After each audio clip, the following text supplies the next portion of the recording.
With the new boss map comes new boss weapons, and the new boss weapons from the keep are the best in slot weapons for each hero, with some minor things. So the quick and easy answer for which weapons are best in slot, it's going to be the weapons from the keep. I'll start with Polearms. This is an easy one. The fused Wolfsbane Cleaver has an extra projectile, so it has 8 projectiles instead of 7, which the Drake Tooth has. The Drake Tooth also has a different pattern. It's really spread out, and if you compare that to the Wolfsbane Cleaver, you can see the pattern is much tighter. It's a lot easier to hit enemies that are farther away with the Wolfsbane Cleaver than it is with the Drake Tooth. If the extra projectile wasn't enough to put this weapon over the Drake Tooth, the extra damage is. So here I've got a 335 Wolfsbane Cleaver and a 338 Drake Tooth, both fused. This one's got 129,000 damage, fusion damage, and even though this Wolfsbane Cleaver is 3 levels lower on the max ups, 338 compared to 335,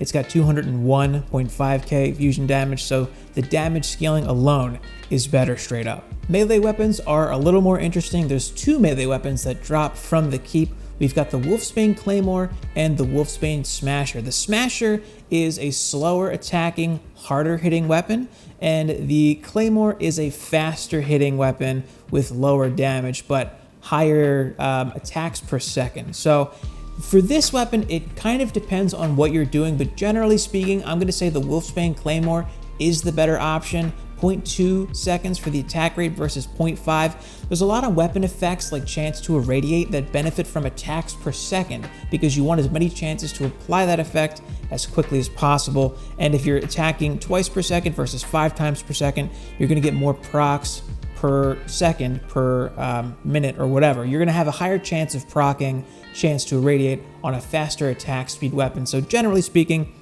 I would say go for the Wolfsbane Claymore. That said, if you're on a rogue, you're probably not going to melee anyway. You really want to use your ranged damage on a rogue, so chances are you're not going to be meleeing anyway. However, that's not the case for a squire. If you're on a squire, you are going to melee because that's all you can do.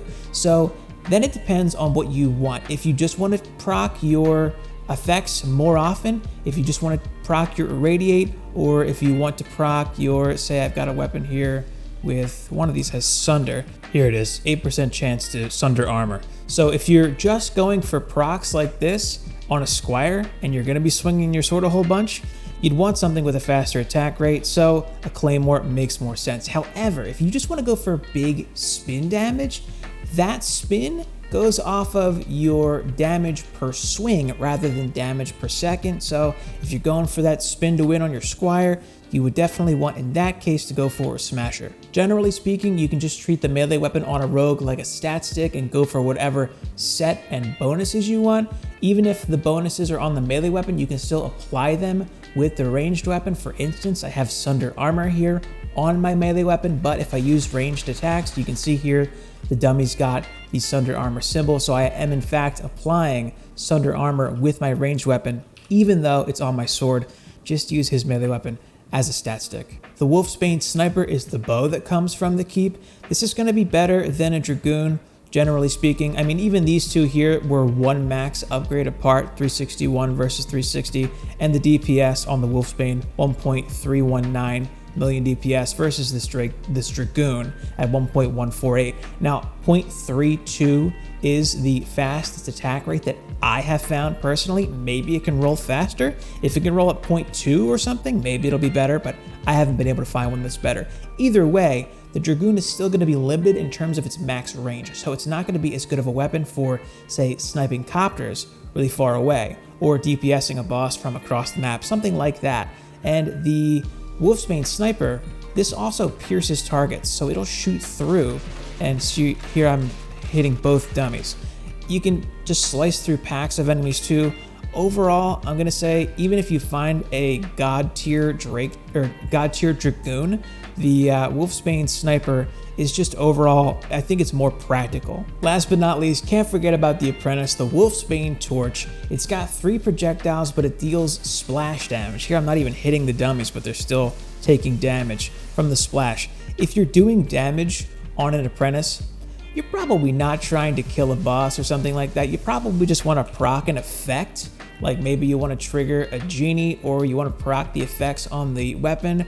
For the Wolfsbane Torch, I think that's going to be your best bet. I think it's going to be good to go with a Wolfsbane Torch, even if the older weapons with, say, 5 projectiles are better. So, you know, you've got the Crystalline Focuser. This is 5 projectiles.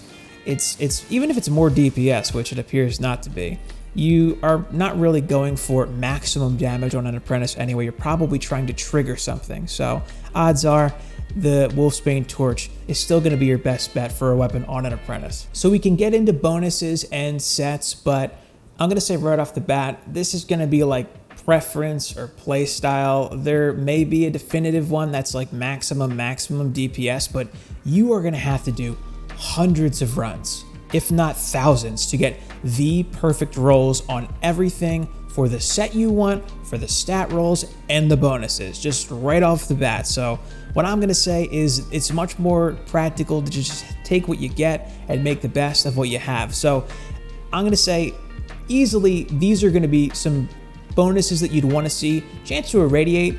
Irradiate does a lot of damage. It was nerfed recently against bosses, but it's still a lot of damage and it's still worth taking. It does a percentage of the enemy's health rather than a flat amount of damage. So dealing 2.51% HP damage every second here, that's of an enemy's health. So it's going to tick for a lot of damage, even on bosses, even with the nerf, but you definitely want Radiate on, ideally both weapons could have a Radiate. Percent damage is another great bonus because you can't argue with just flat damage. That's going to be a good one.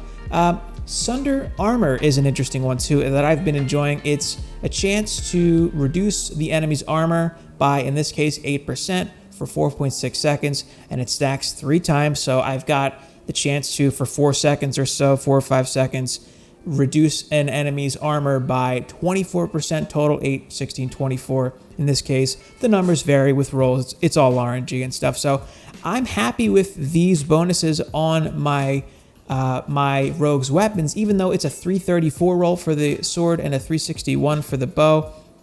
You really, and I've got Inspired here, which is, I think, the only set a rogue can actually get. I'm happy with this, and yeah, this could be a 370 or a 380 or whatever, and it would have more stat rolls. This could be a lot higher too, but this is my attitude toward bonuses and sets and stuff like that. You just have to get lucky and get something good. So if you're looking at other heroes, like say you're looking at your Squire, there's a lot more options here because Spinning Steel is, oh, and attack rate is another good one if you're going melee and stuff. Attack rate's a good one. See how fast my attack rate is here. It's pretty sweet. But Spinning Steel for a Squire, and Squires are good right now. Squires are good boss killers. So this Spinning Steel, it sends out all these blades with your spin to really make good use of spin and a pet, a damaged pet. You need MP regen on your hero boost, so good luck getting that. That's some big RNG, but these blades can hit bosses. Particularly, they can hit the Lycan King. If you get really close to him, all those blades can deal damage because this hitbox is so big. That's what I've seen. That said, I don't use that when I fight the Lycan King. For generally speaking, I'm still going to go for Irradiate. Attack rate's good here. You could go for Inspired Assault, or actually, you can go for Ethereal Champion here too. Ethereal Champion's a good one to go for. You can, you can get some big stat rolls for, or big stat increases, so increased damage, crit bonus, and attributes of all equipped set pieces. That means your weapon and your offhand by 30%. That's substantial. That's going to be for your attack, your ability, and your vitality 30% more on top of your damage and your crit bonus. That's huge. That said, for me at least, Ethereal Champion has been pretty rare, and it's harder to find matching items that are actually good. It's all going to come down to RNG, so good luck farming stuff and actually getting good pieces. I would stay away from Marked for Death. Let's take a look at Marked for Death. Swift Assault reduces all enemy armor by 25% for 8 seconds. I would rather have 20% damage than reducing 25% armor for 8 seconds. I'd rather have the higher sustained damage than Marked for Death. It's a similar story on a Huntress to a Rogue for ranged damage, but you can get Ethereal Marksman on a Huntress because the offhands for her, the ammo and the artillery, they can have Ethereal Marksman, and then you can match that with a Wolfsbane Sniper with Ethereal Marksman as well. And just in case I didn't mention it, 0.15 seconds on the attack rate is the max attack rate for a Wolfsbane sniper, you would definitely want to prioritize attack rate on a Wolfsbane sniper over damage and max upgrades, because even going from 0.17 to 0.15, you're going to see a big damage increase. Try to make sure that your Wolfsbane sniper has the maximum attack rate of 0.15. Something else to consider when you're comparing old boss weapons to the new boss weapons, if you're comparing, say, the Chimera shot to the Wolfsbane sniper, look at these stat rolls. I mean, this is pretty typical. You'd see 500-600 for the stat rolls, even on a good Chimera shot, versus when you see something similar for even a similar max upgrade on a Wolfsbane sniper. Here I've got a 350 versus a 357. The Wolfsbane sniper has way higher stat rolls. So the new weapons they get more bang for the buck on pretty much everything across the board. Damage, stat rolls, you're gonna see more benefit with the new weapons. An interesting bonus to consider taking for quality of life is cast rate. If you have cast rate on a weapon, or maybe an offhand, I haven't seen it on offhands yet, you're gonna be able to instantly build and upgrade really fast, which can be a nice thing to be able to do during waves. Maybe it goes without saying, but for a Warden, if you're playing her actively, a Wolfsbane Cleaver is gonna be your best bet in terms of DPS. In terms of a set, I'm going with Ethereal Champion, although there is one that is specific to the Warden called Enraging Spores that you can have a 50% chance to enrage enemies with your Mushroom Circle for. That's pretty niche. It's hard to imagine that ever being better than a 20% damage bonus for Inspired Assault, or a 30% damage crit bonus and attributes for your set. I'm gonna go with an Ethereal Champion. If anyone finds a weird use for Enraging Spores, feel free to let me know. That's the general gist though. The weapons from the keep, they're gonna be best in slot, so I would go for campaign weapons first. They can go over 300 max upgrades. Try to get a decent one from campaign if you're still working on completing survival, but the weapons from the keep, they're just straight up best in slot across the board. And the bonuses, I mean, good luck getting good rolls. It's an RNG fest right now, trying to get good bonuses with the right set too, but I'm looking for stuff like damage, chance to irradiate, sunder armor. There are some weird rare ones that I've rarely seen where it's like homing missiles that you could use for weird stuff. I was talking to someone in Discord about maybe using that to trigger your genie, stuff like that. There's like all kinds of obscure things that you can maybe work a bonus in for, that if you have a really particular build, could be really good. And for the sets, Inspired Assault seems to be really common, and it's an easy one to take. 20% damage, you can't argue with that, but probably if you can, Ethereal Champion or Ethereal Marksman are going to be better overall damage for a Squire or a Huntress. The only weapon that the keep doesn't seem to have an answer for in terms of best in slot DPS is going to be that the Protean Blaster from the Throne Room has the potential to roll with Protean Cannon Mark II, and this bonus increases the Protean Surge, which is like the beam ability for the EV, by 200% damage and to ensnare for 10 seconds. So if you're running around on an EV trying to do some DPS, this is probably your best bet in terms of DPS. You can jack up the beam here, and it'll do pretty good damage. You know, it's on par with the rest of the heroes. It doesn't proc irradiate,